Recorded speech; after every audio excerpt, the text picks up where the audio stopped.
Pois bem, vamos abrir a palavra de Deus no Salmo 81. Eu espero que agora nós consigamos, na revista atualizada, fazer a leitura do versículo 11 em diante. É um salmo de Asaf, cantor do templo de Jerusalém, homem escolhido por Davi, levita, para conduzir a adoração na casa do Senhor. E ele nesse salmo diz: ouve, povo meu, quero exortar-te, ó Israel, se me escutasses. Eu vou começar de novo, eu comecei sem óculos, vai melhorar. Ouve, povo meu, quero exortar-te, ó Israel, se me escutasses. Não haja no meio de ti Deus alheio, nem te prostre antes Deus estranho. Eu sou o Senhor teu Deus, que te tirei da terra do Egito. Abre bem a boca e te encherei. Mas o meu povo não me quis escutar a voz. Israel não me atendeu. Assim deixei-o andar na teimosia do seu coração, siga os seus próprios conselhos. Ah, se o meu povo me escutasse, se Israel andasse nos meus caminhos, eu de pronto lhe abateria o inimigo e deitaria mão contra os seus adversários. Os que aborrecem ao Senhor se lhe submeteriam, e isto duraria para sempre. Eu o sustentaria com um trigo mais fino e o saciaria com o mel que escorre da rocha. Essa é a palavra de Deus revelada a esse homem chamado Asaf. Eu falava hoje de manhã a respeito da bênção dos salmos como referencial da nossa oração. Os salmos nada mais são do que relatos, registros de momentos em que homens se colocam diante de Deus e abrem seu coração e na mais espontânea verdade do seu ser, buscam a Deus, falam a Deus, querem mais de Deus e aprendem de Deus. Porque a oração não é só o momento de você falar. A oração também é um momento de escutar. E nós, quando oramos, muitas vezes estamos prontos a falar e às vezes falar freneticamente. Às vezes não respiramos pensando que pelo muito falar seremos atendidos. Coisa que Jesus já havia censurado quando ele vai ensinar sobre oração em Mateus. E não paramos para Deus falar conosco enquanto oramos. Esse é um texto que revela claramente que Deus fala enquanto oramos. Os versículos anteriores, quem está falando é Asaf. A partir do versículo 8, quem está falando é Deus. Deus está falando para ele ministrar ao povo de Israel. Ele que tinha essa missão como levita, de cantar os louvores do Senhor, de ministrar ao povo do Senhor, recebe de Deus essa missão de falar. Essa palavra tão dura, esse lamento do coração de Deus. Na intimidade, Deus também tem momentos em que Ele se abre, que Ele desabafa das suas tristezas, até mesmo das suas frustrações, com respeito a mim, com respeito a você. Esse é um texto dramático.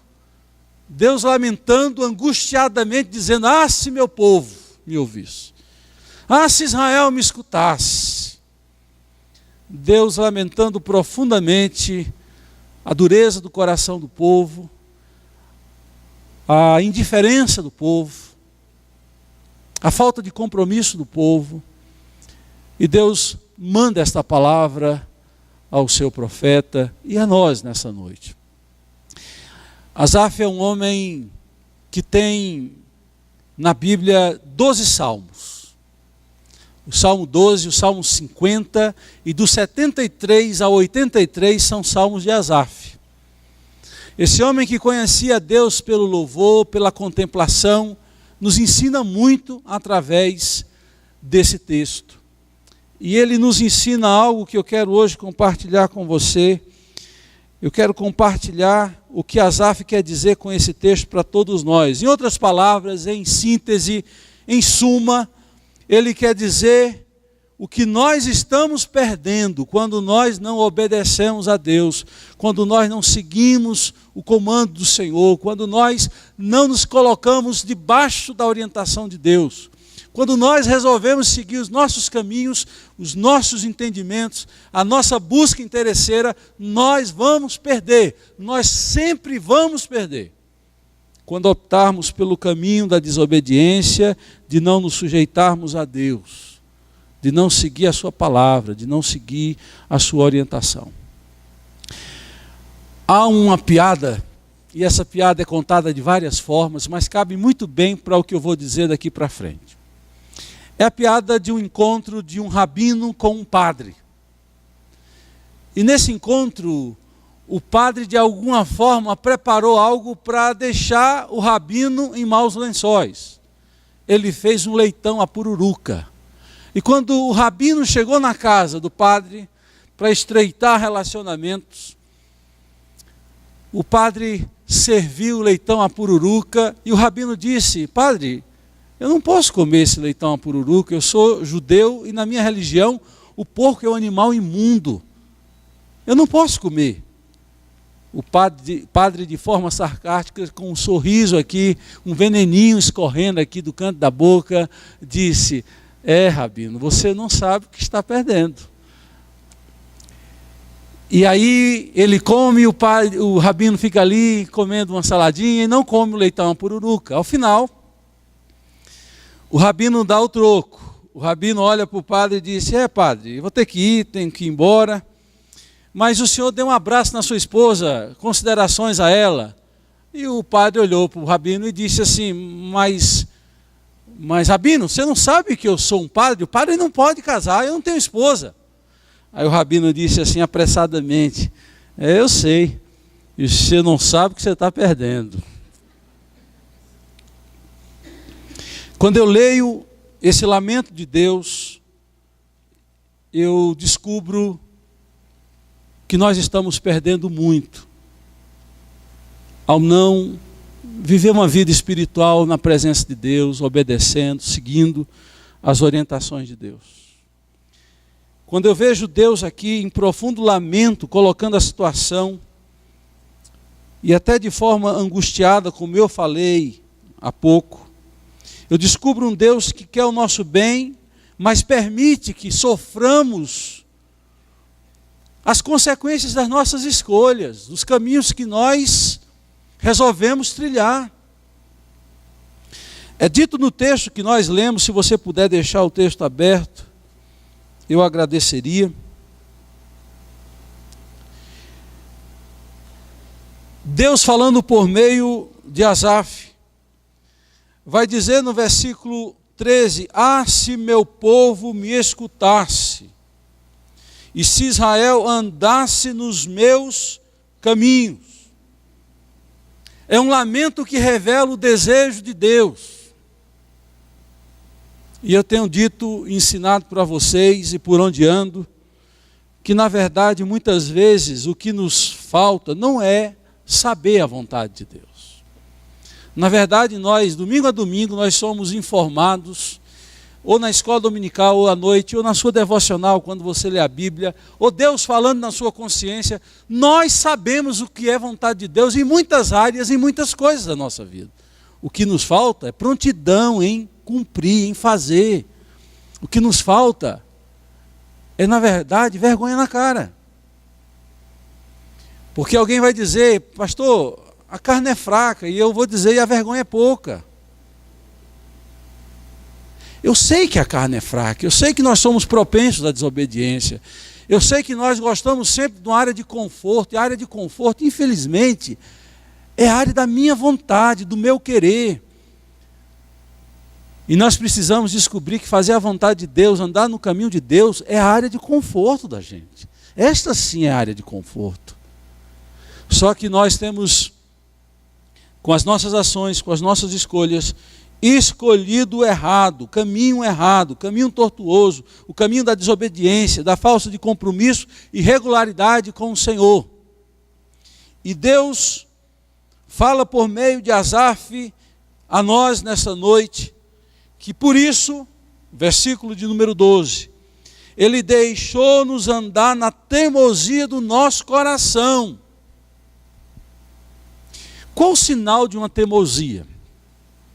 A teimosia é você fazer a coisa errada, sofre a pequena consequência da sua escolha errada, insiste em fazer errado, sofre mais, mas continua fazendo e teimosamente errando e teimosamente se distanciando cada vez mais do Senhor. Esse é o sinal da teimosia, é a repetição para fazer o mal, ou para fazer o errado. Por isso que você diz para o seu filho, mas você é teimoso, não já falei? De alguma forma Deus tem dito isso para nós. Você é teimoso, eu não já falei para você? Mas nós temos andado na teimosia. A Bíblia fala do nosso coração. Por isso volto a repetir, o que nos falta não é saber o que fazer, é fazer. Deixar de ser teimoso ou teimosa. Eu vou contar uma história, mas essa história ela é mais feminista, mas se aplica a todo mundo. Diz que o marido estava com a esposa em um piquenique à beira de um rio, e a mulher entrou no rio, sumiu, se afogou, ninguém sabia onde a mulher estava, chamaram os bombeiros, e os bombeiros começaram a descer, rio abaixo, atrás da mulher. Aí o marido disse, vocês estão errados, ela está lá em cima. Não, que negócio lá em cima, a correnteza leva para baixo. Você não conhece minha mulher. Você não conhece minha mulher. Minha mulher está lá em cima, se for olhar, está lá em cima. Isso é o quê? Teimosia.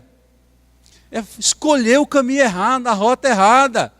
O caminho certo é distanciado das nossas vidas, das nossas escolhas. Então Deus diz que nós escolhemos o caminho errado e Ele deixa nós sofrermos as consequências da nossa teimosia. E diz mais, sigam os próprios conselhos.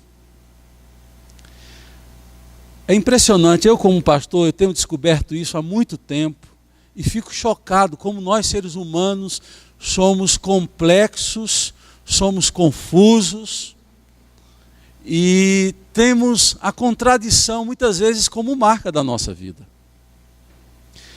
Eu vejo muitas pessoas me procurando para que eu dê um conselho para ela, e ela quer ouvir da minha boca o que ela deseja.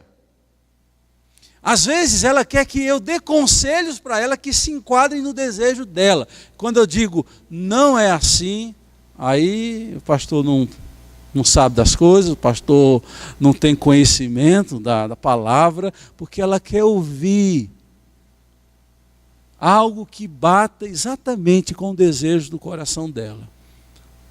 Por isso que a Bíblia diz que essas pessoas têm os seus próprios conselhos.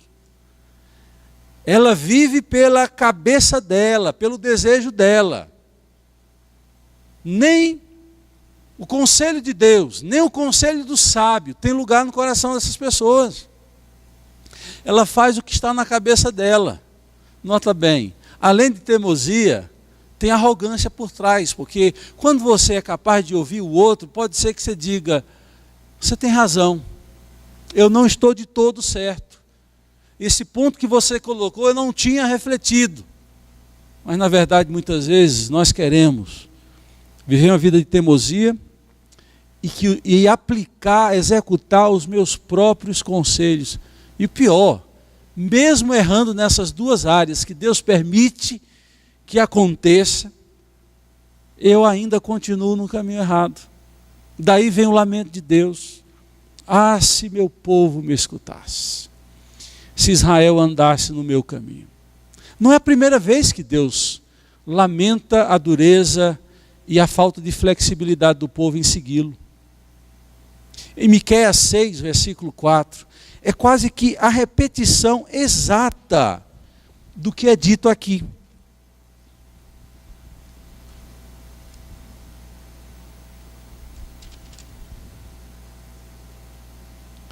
Versículo 6, capítulo 6, versículo 3. Povo meu, que tenho te feito? E com que te enfadei? Responde-me. Deus está perguntando por que o povo está agindo e se comportando de uma forma tão fria, tão indiferente, tão desobediente. Deus chega a dizer: o que foi que eu falei para vocês que fez com que vocês escolhessem esse caminho? Ele chega até a dizer: em que te enfadei, te contrariei? Mateus 23, 37, Jesus vai falar algo que revela essa tristeza do coração de Deus. Quando ele olha para Jerusalém, e lá do Monte das Oliveiras, Jesus olha e diz assim: Jerusalém, Jerusalém, Jerusalém, Jerusalém, que apedreja os teus profetas. Eu vou ler conforme está aqui na Bíblia. Jerusalém, Jerusalém, que mata os teus profetas e apedreja os que te foram enviados. Quantas vezes quis eu reunir os teus filhos como galinha, ajunta os seus pintinhos debaixo das asas, e vós não o quiseste.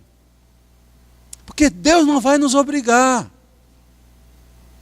mas é desejo dele nos proteger, nos guardar, como a galinha protege seus pintos, seus filhotes.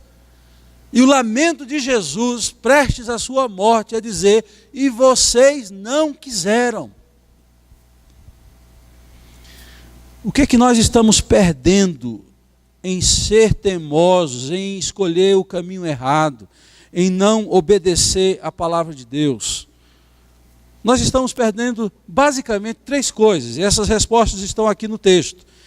Volte, por favor, para o Salmo 81. Vamos aprender na palavra de Deus aquilo que nós estamos perdendo por sermos desobedientes, por sermos inflexíveis, por não sermos sensíveis à voz de Deus.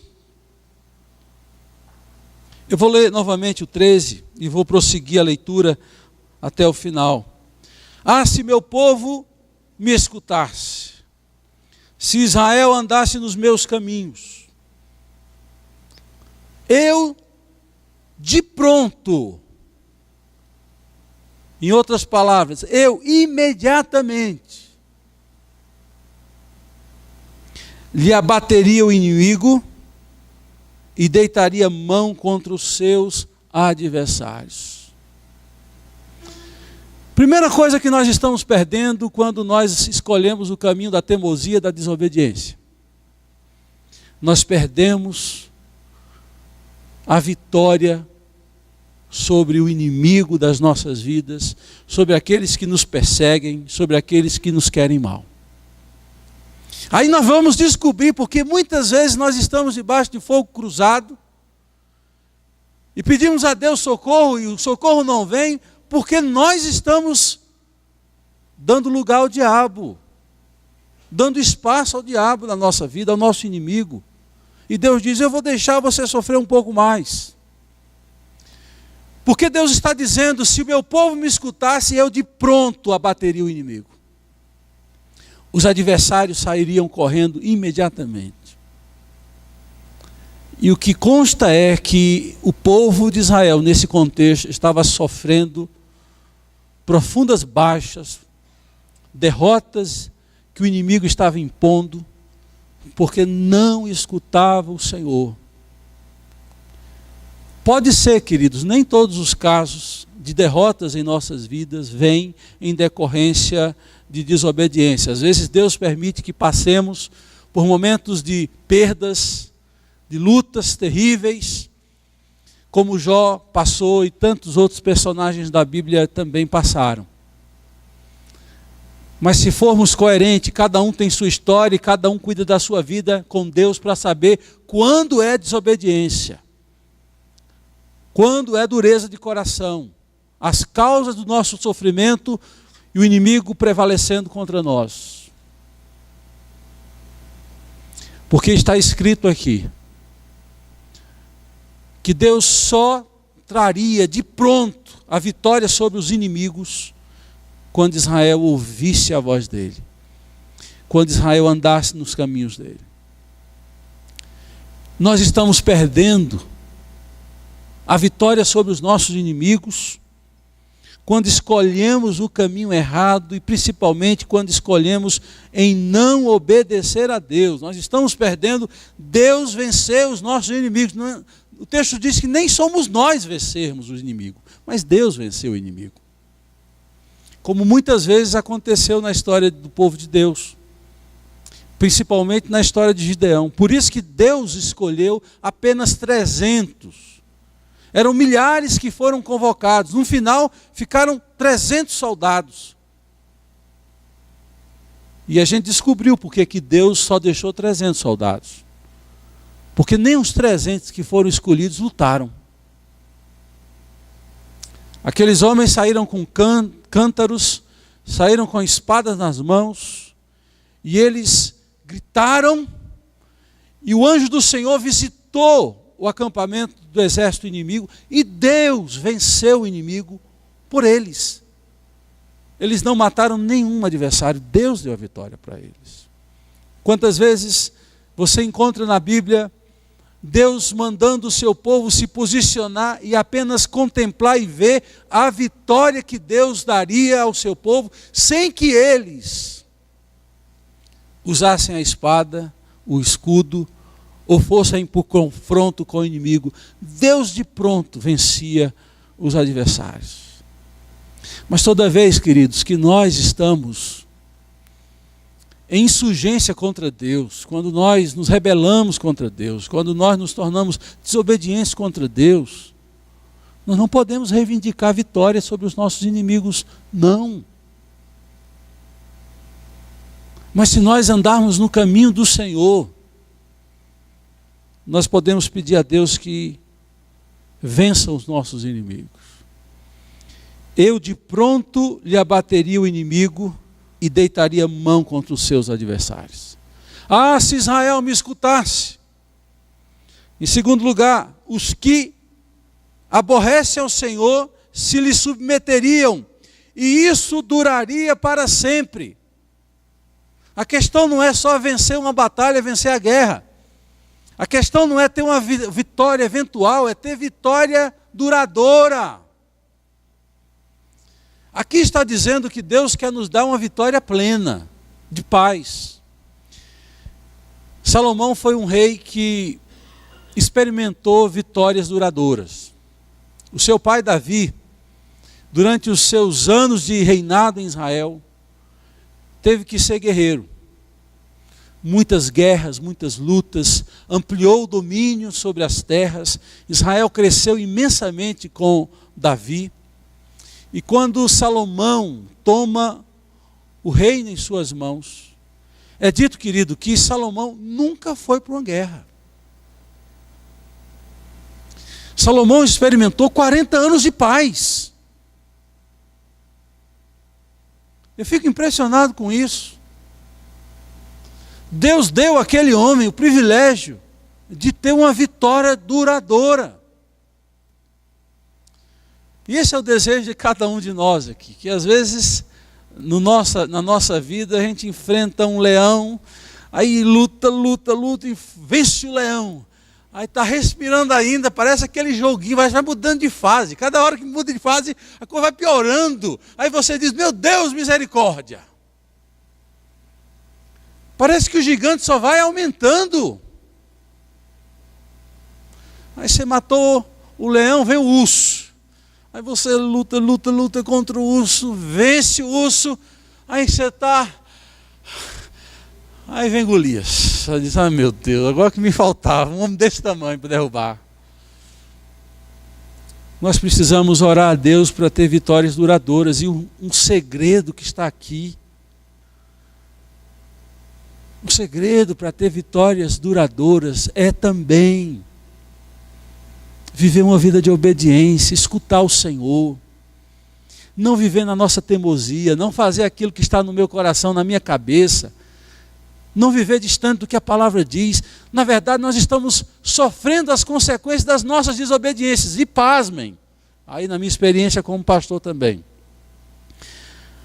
E não é só ovelha que faz isso, pastor também faz. Às vezes nós planejamos coisas, idealizamos coisas do nosso coração, da nossa cabeça, dos nossos planos. Não consultamos a Deus, não colocamos na presença de Deus. E vamos para a luta para tentar implantar aquilo que foi desejo do meu coração.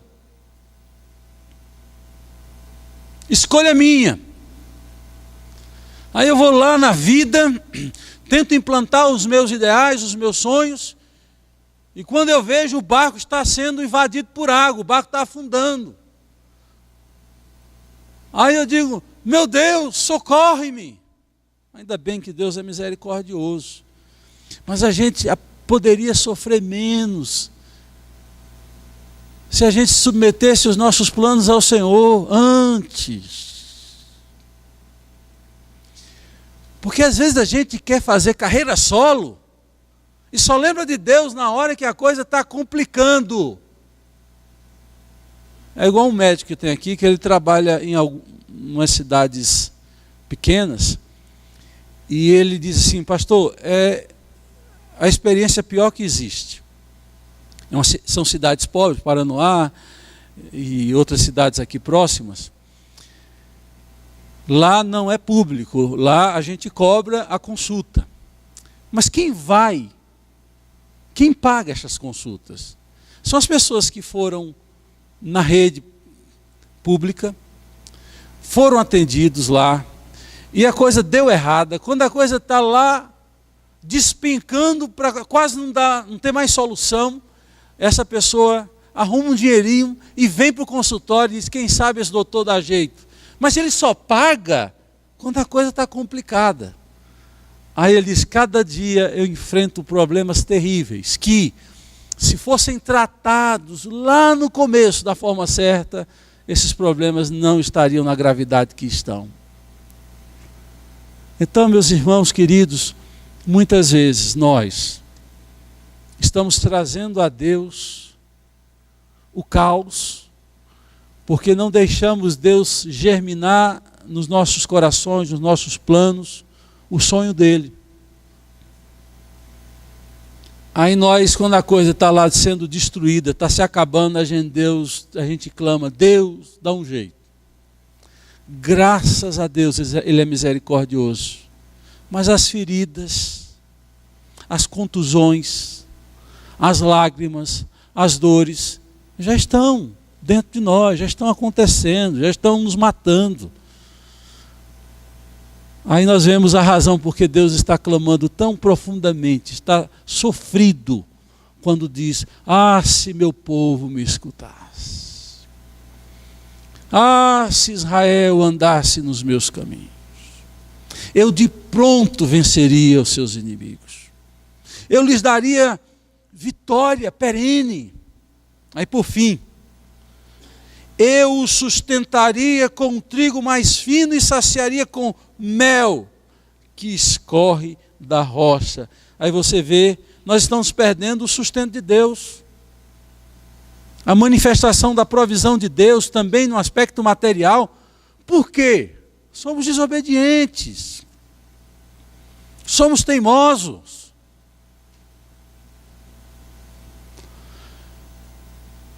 E aqui tem duas coisas que eu gosto muito, trigo e mel, mel de preferência. Eu sou uma pessoa apaixonada por mel. Então, as floradas diferentes, e você tem mel de diferentes sabores, acidez, e eu sou aficionado. Sempre compro mel com Dona Francisca, que traz mel do Ceará. Do Ceará para Brasília, mel muito saboroso, mel legítimo. E é interessante como Deus fala do mel, do trigo e o mel. Não é a primeira vez. Quando Deus promete a terra a Abraão, a terra que mana leite e mel, olha o mel presente. Não tinha açúcar naquela época. Então o mel é o que adoçava a vida dessas pessoas. E Deus diz assim, lá vai ter leite e mel. Lá vai ter trigo e mel. Eu vou sustentar vocês. Vocês não vão ter que andar quilômetros para tirar o mel. As coisas vão chegar mais fáceis para você. Eu tenho descoberto uma coisa com respeito ao dízimo. Algumas pessoas falam de dízimo dizendo assim: se eu for dizimista,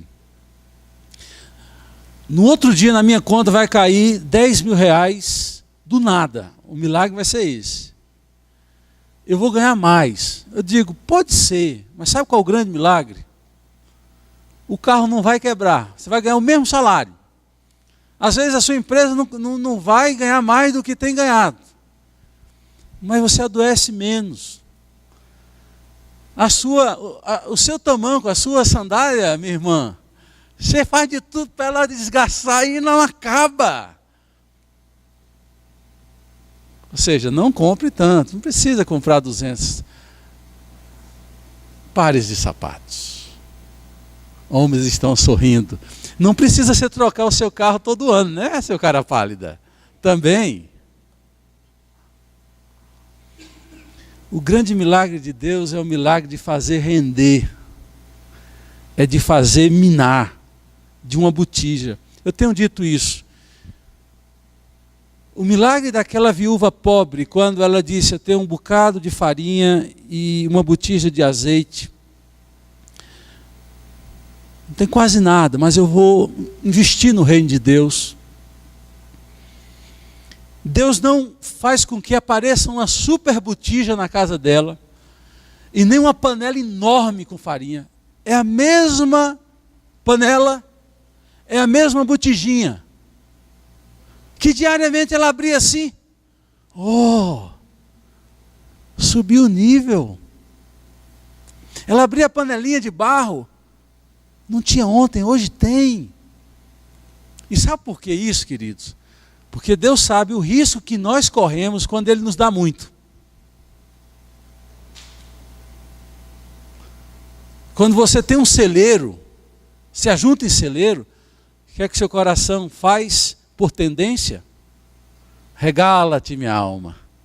Estás farto. Tenho tudo. Aí quando você tem tudo, você pensa que não precisa mais de Deus. Deus sabe do perigo de dar muito. Por isso que Deus vai dando aos poucos. Porque Ele ama tanto você, que Ele fica perto de mim. Fica na minha dependência. Fica na minha dependência. Por que a oração do Pai Nosso é: o pão nosso de cada dia nos dai hoje? Porque se Deus der uma padaria inteira, a gente não ora no outro dia. A gente não ora na semana seguinte, no mês seguinte. A gente só vai orar quando acabar a padaria. Aí Ele vai dar o pão de cada dia. Eu sei que às vezes é sofrido isso, mas muitas vezes é para o nosso bem. Ou então comece a orar: Deus, me prepara para eu ser maduro, para quando receber a bênção, eu possa viver mais para o Senhor, depender mais do Senhor, ser mais grato ao Senhor. Porque eu não quero também receber uma grande bênção e me esquecer do Senhor. É o que diz Deuteronômio capítulo 8.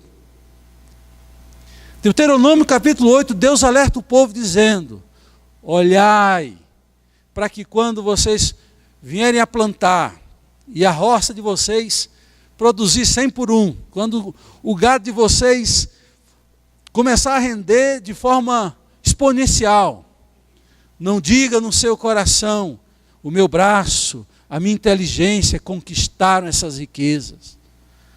Deus faz uma censura clara. Diga antes: o Senhor me deu o dom de adquirir riquezas, de adquirir o que eu tenho. Se a gente conseguir a maturidade, ouvir o Senhor, nós não vamos perder as bênçãos que Deus tem para nós, queridos. A verdade é, preste atenção nisso que eu vou dizer, as bênçãos que Deus tem para nós e que ainda não chegaram para nós, podem ter várias razões, vários motivos por não terem chegado a nós. Mas pode ser que um dos motivos, dos vários, é que nós não estamos ainda preparados para receber as bênçãos de Deus. E por não estarmos preparados, Deus sabe que se Ele nos der fora de hora e fora do nosso preparo, vai nos estragar. Não vai fazer bem para nós.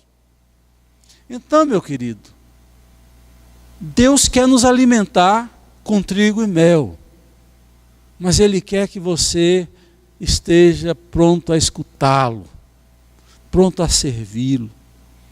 Se nós sairmos daqui hoje, ouvindo isso aí, isso que eu estou falando, mas no coração houver a disposição de dizer, a vida é minha, eu faço o que eu quero,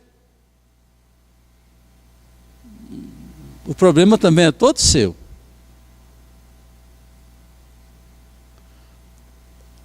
Mas se a gente sair daqui hoje dizendo assim, Senhor, eu tenho escolhido o caminho errado, eu tenho desobedecido a Tua palavra, eu tenho escolhido o meu querer, a minha vontade, e eu quero pedir que o Senhor me dê forças, porque às vezes nos falta forças para obedecer, para fazer a vontade do Senhor. E a gente vive nesse dilema terrível, de querer as bênçãos de Deus, o cuidado de Deus, mas não querer obedecê-lo. É igual o dilema de querer ir para o céu e não querer morrer.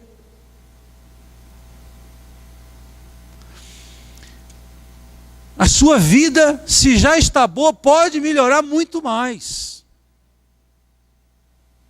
Se você resolver obedecer. Hoje de manhã, já estou encerrando, eu preguei no Salmo 119, um salmo grande, extenso. Eu peguei um versículo em que o salmista diz assim, induzo o meu coração a obedecer os teus mandamentos. E eu falava do perigo da nossa cultura latina de influenciar a nossa vida de obediência, de compromisso com Deus, porque o latino, por formação cultural, ele é espontâneo. O latino é muito emocional, muito afetivo. O latino não abraça. Você chega para o italiano beija, abraça, fala alto, aquele negócio todo.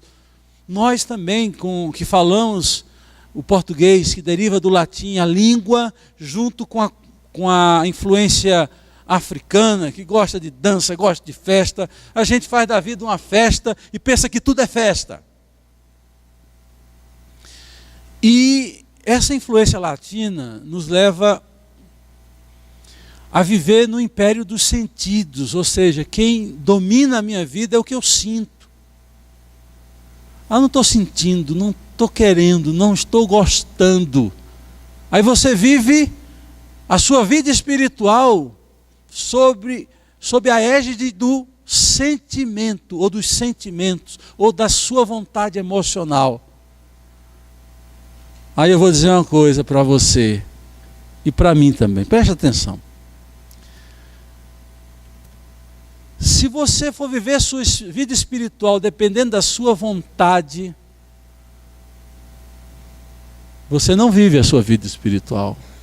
Porque não é natural ter vontade para orar. Às vezes a gente tem que se disciplinar para orar.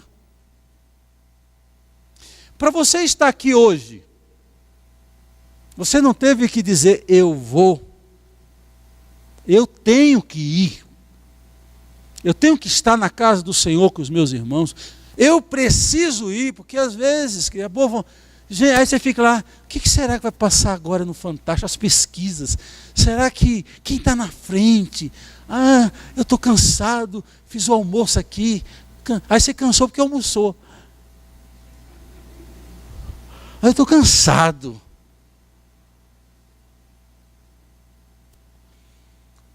Aí você vive a sua vida espiritual quando você tem vontade.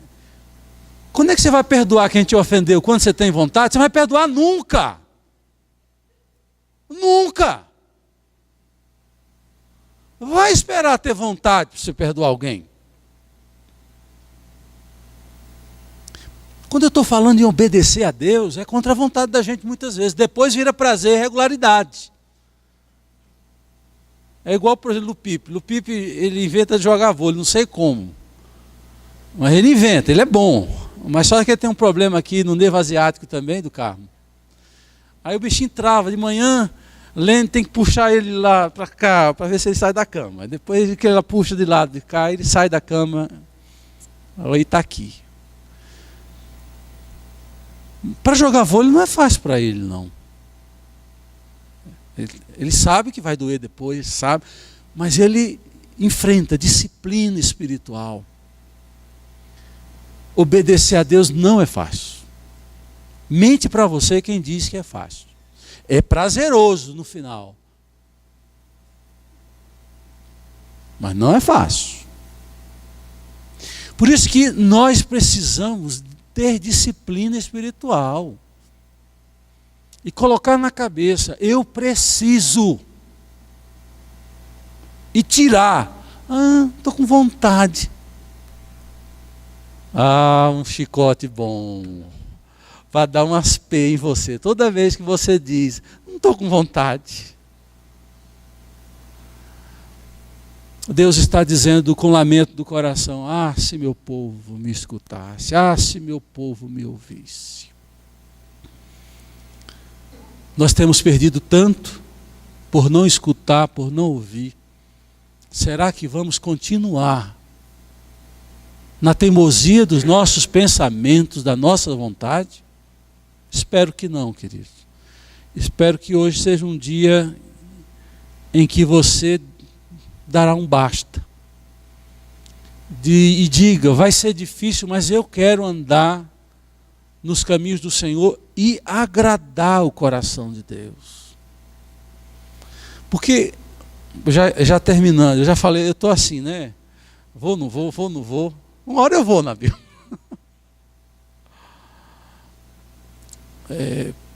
Para terminar, né? Olhando tudo que a gente já falou aqui, eu acho que nós precisamos clamar a Deus para que o Espírito Santo nos dê esse plus que nós não conseguimos por nós mesmos. E vigiar. Por que a Bíblia diz que nós temos que vigiar primeiro antes de orar? Porque se você não vigiar, você não ora. Tem gente que diz: eu vou orar para vigiar. Não, está errado. Vigia, querida, a todo tempo. A vigilância é todo tempo. Aí quando você está em vigilância, aí vem a oração. A oração vai nos quebrando, vai nos moendo, vai nos colocando na presença do Pai. Você não é escravo da sua vontade. Você é escravo do Senhor Jesus. E Ele é Senhor da sua vida. A vontade dEle é primazia para você. E tem aquelas... Um amigo meu dizia muito, né? Existem dois tipos de homens: o homem feliz e o homem infeliz. Existe o homem obediente e o homem desobediente. O homem feliz é o homem obediente. O homem infeliz é o homem desobediente. Então, o que é que nós vamos querer?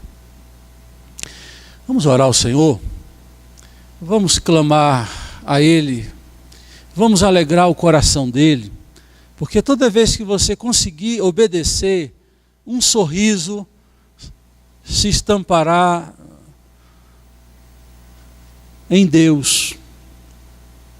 Porque Ele não vai ter lamento. Ele vai ter alegria, vai dizer: meu filho está lutando. Meu filho quer retribuir amor diante de tudo que eu tenho feito por ele. Baixe sua cabeça, coloque sua vida no altar do Senhor.